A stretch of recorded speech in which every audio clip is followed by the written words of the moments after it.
It's a quiet morning. The sun is just beginning to peek through the curtains. You sit up in bed, feet touching the cool floor, eyes blinking away the night. You should feel rested. You went to bed at a decent hour. You weren't up all night scrolling or pacing. You did everything right. But you're tired. Again. That bone-deep fatigue. Not just groggy, not just stiff, but tired in a way that feels like no amount of rest is ever enough. And you ask yourself, why? Why does this keep happening? You used to wake up and feel the warmth of energy in your body. Mornings had momentum. A cup of coffee was a joy, not a crutch. But now, even after 7, 8, sometimes 9 hours of sleep, you wake up feeling just as exhausted as when you went to bed. You're not alone. In fact, it's one of the most common complaints I hear from people over 60. I sleep, but I don't feel rested. I go to bed early, but I still wake up feeling drained. And many simply shrug it off, chalk it up to aging. But what if I told you this isn't just getting old? What if I told you your body might be trying to send you a message, and that message has a natural solution? Let's take a slow walk through this together. Because the truth is, getting older doesn't mean settling for poor sleep. It doesn't mean surrendering to tired mornings. It means we have to understand our bodies a little more deeply and treat them with a little more kindness, a little more wisdom. So, let's begin with a simple truth. Not all sleep is created equal. You can spend 8 hours in bed, but if your body isn't entering the deeper phases of sleep, especially what scientists call slow-wave sleep, then your rest is superficial. It's like charging a battery with a faulty wire. The time passes, but the energy doesn't refill. You may fall asleep easily, even stay asleep through the night, but if your body's not moving through the proper sleep cycles, you'll wake up feeling like you barely slept at all. This happens more as we age, not because we're broken, but because the internal systems that regulate deep sleep, melatonin production, hormonal rhythms, temperature regulation start to shift. Our natural melatonin, the hormone that cues our brain it's time to wind down, starts to decrease after our 50s. Our cortisol, the stress hormone that should be lowest at night, sometimes stays elevated due to years of chronic worry, grief, or hidden anxiety. And many of us develop lighter sleep patterns, waking up briefly during the night and not even realizing it. But even knowing all that, here's the part that matters most. You can change it, gently, naturally, with the right care and attention. But before we talk about how to fix this, let's pause for a moment and look at what may be quietly sabotaging your sleep despite your best intentions. Do you ever eat dinner late in the evening? You might not think much of it. Maybe you're watching a show and decide to have a small bowl of popcorn or a little leftover pasta. But even small meals, eaten too close to bedtime, can stimulate digestion and raise body temperature, two things that directly interfere with your body's natural preparation for deep sleep. Now think about this. Do you check your phone or watch television in the last hour before bed? We live in a world full of screens, and the blue light from those screens tells your brain it's still daytime, suppressing melatonin and keeping your brain more alert than you realize. Even reading the news, especially the kind that stirs emotions like worry or frustration, can agitate your nervous system before bed. What about caffeine? That innocent afternoon cup of coffee or black tea at dinner.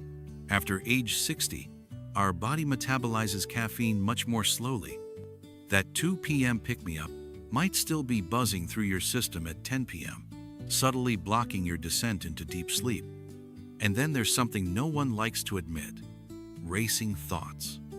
Lying in bed, lights off, house quiet, and suddenly the mind begins its parade of unfinished conversations, old regrets, to-do lists, health fears, money worries, family heartaches. You're not just tired in the body, you're tired in the soul.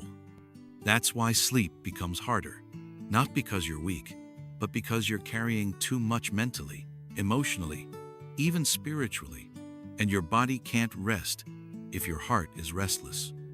But here's where hope enters. Because we don't need pills or expensive devices or sleep labs to fix this. We need presence. We need rhythm. We need habits that honor our nervous system and let it trust that, yes, it's okay to truly rest. Let me share with you what I've learned, what has helped many older adults not just sleep longer, but wake up feeling restored. First, start with the evening, not the night.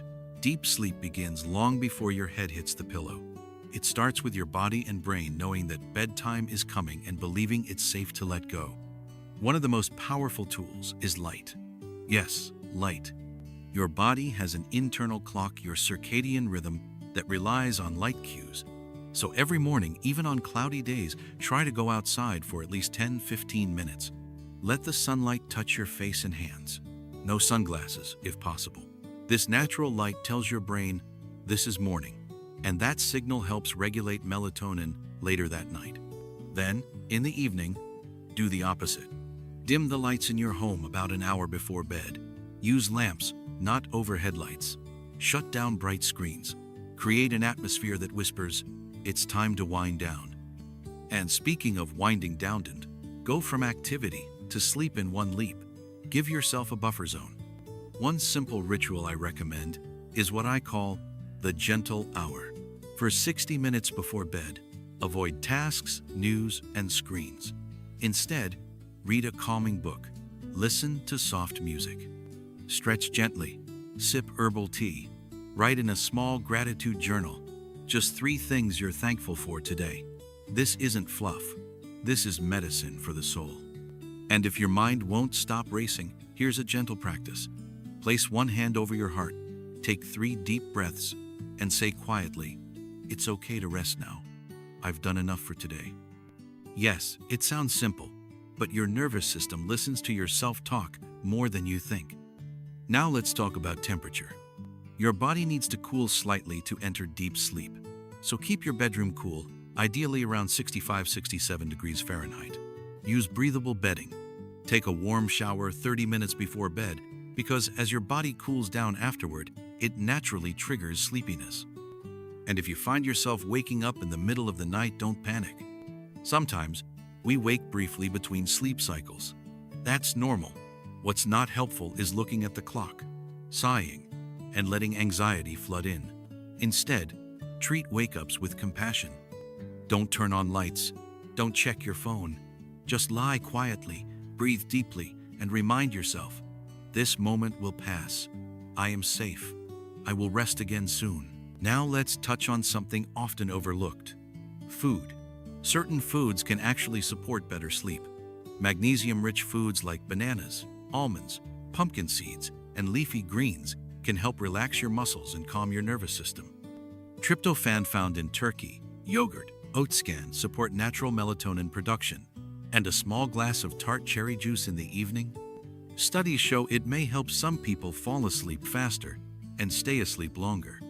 But perhaps the most powerful medicine for sleep is something less tangible: peace. Because no matter how perfect your bedtime routine is, if your spirit is carrying too much tension, your body won't let go. That's why forgiveness matters. That's why prayer, journaling, meditation, quiet time, whatever gives you stillness is not a luxury, but a necessity. If you've been through loss, if your heart carries old wounds, if you feel disconnected from your children or miss someone, deeply acknowledge it. These emotions live in the body, and unless they are seen, they will keep you awake at night. But when you begin to speak gently to yourself again, to offer compassion instead of criticism, you create the conditions for true rest. You're not lazy. You're not broken. You're healing. So if you've been waking up tired after a full night of sleep, don't just accept it. Listen to it. Let it guide you to a deeper kind of care, a slower rhythm, a wiser love for the person you've become. Let sleep become a sacred ritual, again, not just the absence of wakefulness, but a return to wholeness. And when you wake up, let it be with gratitude, not just for the hours you slept, but for the chance to begin again. Another sunrise, another day, another breath. You are still here, and that in itself is a gift. If this message spoke to you today, I'd be honored if you subscribe to this channel. Golden Age Life is a place where we talk about rest, resilience, and real life after 60 with no shame, no pressure, just love and truth. And if you know someone who's been struggling with tired mornings, share this video with them. Sometimes, the greatest healing begins with a conversation. Thank you for being here. Sleep well tonight. You deserve it.